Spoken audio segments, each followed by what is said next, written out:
Good morning student. +1 business studies का chapter 4 चल रहा है हमारा। आज हम करेंगे advantages of soil trade.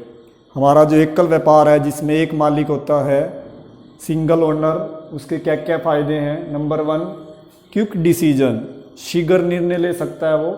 A sole trader runs the entire trade single हैंडली।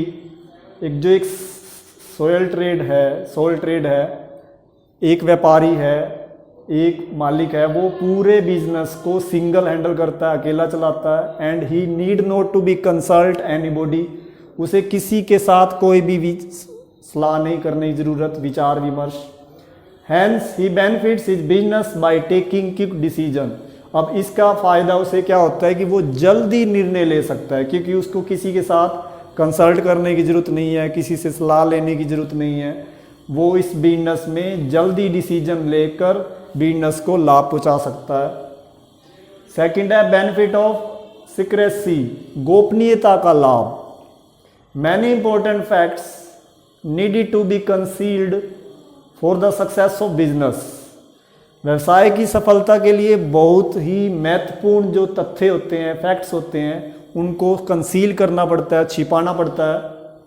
For example, if A soul trader is thinking of expanding the size of his business. जैसे उदाहरण के लिए एक व्यापारी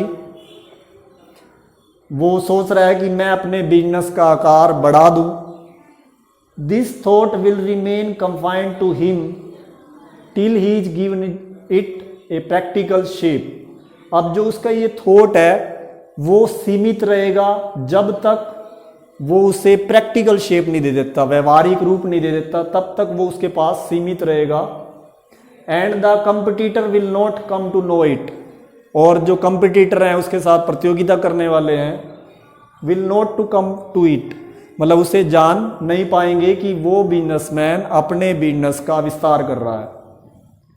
थर्ड है डायरेक्ट मोटिवेशन, उन्हें मोटिवेशन सीधा मिल जाता है, प्रेरणा मिल जाती है। A sole trader does not require any external motivation for doing the work.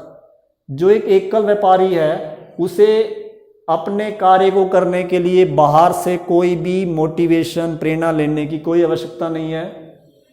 He is self inspired by the fact, वो स्वयं ही प्रभावित हो जाता है, स्वयं ही प्रेरित हो जाता है। That whatever profit he gets will go into his profit. Whatever profit he gets will go into his pocket. जितना वो लाभ कमाएगा वो सारा उसके जेब में ही जाएगा। इसी प्रेरणा से वो स्वयं ही मोटिवेट हो जाता है, उसे बाहर से किसी से भी मोटिवेट होने की जरूरत नहीं है। थर्ड है पर्सनल कंट्रोल, व्यक्तिगत निर्णय नियंत्रण।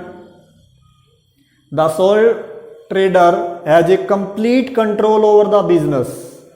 जो एकल व्यापारी है उसका बिजनेस पर पूरी तरह नियंत्रण होता है, because he is the only owner, वह केवल एक ही मालिक है। And the master of everything, और हर चीज का मास्टर है वो। All the employees are under his control, जितने भी कर्मचारी हैं सारे उसके नियंत्रण में हैं।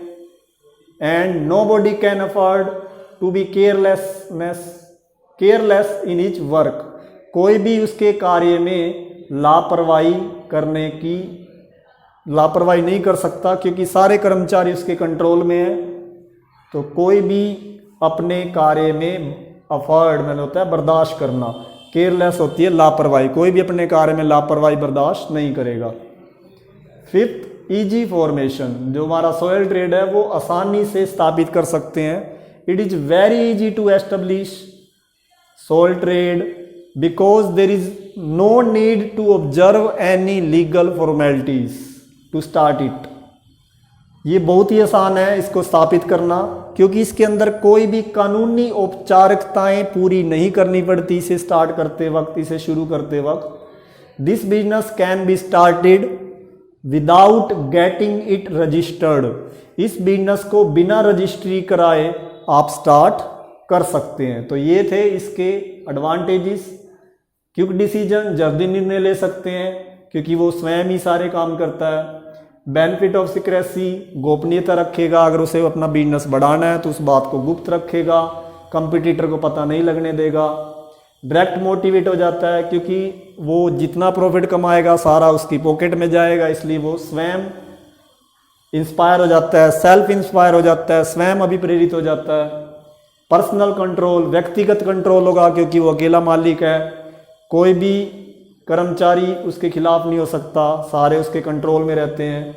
इजी फॉर्मेशन, इसकी स्थापना करना बहुत आसान है क्योंकि इसमें कोई कानूनी कार्रवाई नहीं करनी पड़ती, कानूनी प्रक्रियाएं नहीं करनी पड़ती, इसकी रजिस्ट्री कराने की जरूरत नहीं है।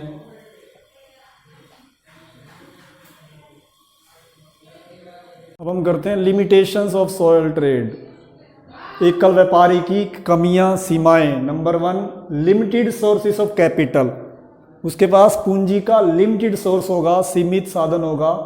In the soil trade the trade himself in the financial sources like his capital. जो सॉयल ट्रेड होगा, एकल व्यापार होगा जिसमें एक ही व्यक्ति मालिक होगा, उसका केवल एक ही वित्तीय साधन होगा, वो होगा उसकी पूंजी। And the sources of taking loan are limited, उसकी जो लोन लेने का साधन है, लोन लेने के जो साधन होंगे वो भी लिमिटेड होंगे, सीमित होंगे। उसकी कैपिटल भी होएगी सीमित और उसके जो लोन लेने के साधन है वो भी सीमित हो जाएंगे। दूसरी कमी है अनस्टेबल एग्जिस्टेंस, जो उसका एग्जिस्टेंस है हमारे सॉयल ट्रेड का वो अनस्टेबल होगा, अस्थायी होगा। There is a continuous uncertainty in running a sole trade.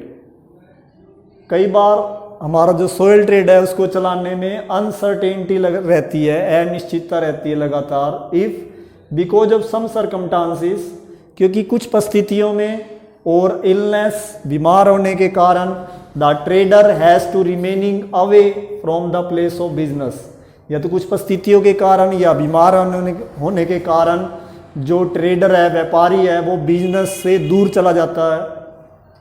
He has either to leave the business under the care of his employees, या तो वो अपने कर्मचारियों के पास अपने बिजनेस को छोड़ के जाएगा, कर्मचारी इसकी संभालेंगे, और या has to close the establishment for some time, या हो सकता है कुछ समय के लिए उसे अपना बिजनेस बंद करना पड़ जाए क्योंकि वो बीमार हो चुका है, कुछ परिस्थितियाँ ऐसी आ गई हैं। As a result of this, अब इसका परिणाम क्या आएगा? द कस्टमर्स गेट डिससेटिस्फाइड, जो उसके ग्राहक हैं वो असंतुष्ट हो जाएंगे। And start purchasing things from other shopkeepers, वो दूसरे शॉपकीपर से, दूसरे दुकानदारों से माल खरीदना शुरू हो जाएंगे। क्योंकि अनस्टेबल एग्जिस्टेंस का मीन्स ये हो गया कि बिजनेस के अंदर अनिश्चितता बनी रहती है चलाते वक्त, क्योंकि कुछ परिस्थितियों में या व्यापारी बीमार हो जाए तो उसे बिजनेस से दूर रहना पड़ेगा, या तो वो बिजनेस कर्मचारियों के केयर में छोड़ के जाएगा कि कर्मचारी संभालेंगे, या कुछ समय के लिए अपने बिजनेस बंद करना पड़ सकता है। और इसका परिणाम क्या आएगा? कस्टमर जो होंगे, ग्राहक होंगे, वो असंतुष्ट हो जाएंगे, वो दूसरे दुकानदार से माल खरीदना स्टार्ट कर देंगे। थर्ड इसकी कमी है, लिमिटेशंस है, अनलिमिटेड लायबिलिटी, असीमित दायित्व। The greatest disadvantages of the soil trade is the unlimited liability. सबसे ज़्यादा जो नुकसान होता है सॉयल ट्रेड में वो होता है असीमित दायित्व। The sole trader has to face the entire risk of the business. जो सॉयल ट्रेडर है, अकेला व्यापारी है, उसको बिजनेस के कंप्लीट, एंटायर होता है कंप्लीट, पूरा जोखिम सहन करना पड़ता है। इफ अनफॉर्चुनेटली, यदि दुर्भाग्यवश, द बिजनेस फेल्स, यदि बिजनेस फेल हो जाए, आपका व्यवसाय चलना असमर्थ हो जाए, ही लॉसेस एवरीथिंग, उसे हर चीज की हानि हो जाएगी। And so much so that his household things are also sold, उसके जो घरेलू सामान है, घर का सामान है, वो भी बिक जाएगा। क्योंकि अनलिमिटेड लायबिलिटी के अंदर आपकी पर्सनल एसेट्स भी बिजनेस के लोन पूरा करने के लिए यूज की जा सकती हैं। ये इसका सबसे बड़ा डिसएडवांटेजेस है, सबसे बड़ी कमी है कि उसे बिजनेस में सारा रिस्क खुद सहन करना पड़ेगा। यदि दुर्भाग्य से उसका बिजनेस फेल हो गया तो उसके घर के जो हाउस होल्ड थिंग्स हैं वो भी बिक जाएंगी, क्योंकि उसे हर चीज का लॉस हो जाएगा। चौथी लिमिटेशन है सॉयल ट्रेड की, अनबैलेंस मैनेजमेंट, असंतुलित प्रबंध। In the soil trade all the activities like sale, purchase, production, marketing, finance, etc. have to be performed by the trader himself.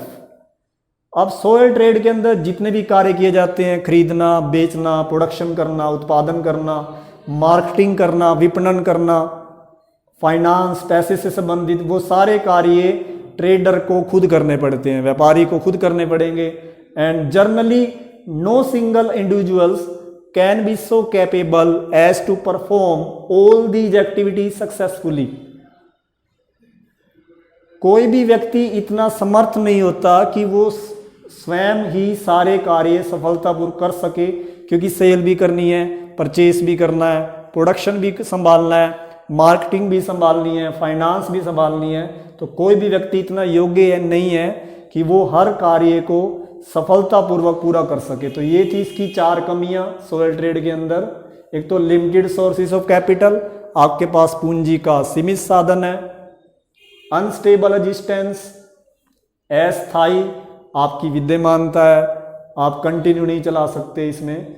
Third, unlimited liability, आपके दायित्व असीमित हैं, हाउस होल्ड गुड्स भी sold हो जाते हैं इसमें। अनबैलेंस मैनेजमेंट, आपका जो मैनेजमेंट किया जाएगा आपकी तरफ से वो असंतुलित हो जाएगा, क्योंकि सारे कार्य खुद करने पड़ेंगे, खरीदना, बेचना, उत्पादन करना, मार्केटिंग करना, फाइनेंस करना। तो कोई भी व्यक्ति इतना योग्य नहीं है कि ये सारे कार्य कर सके।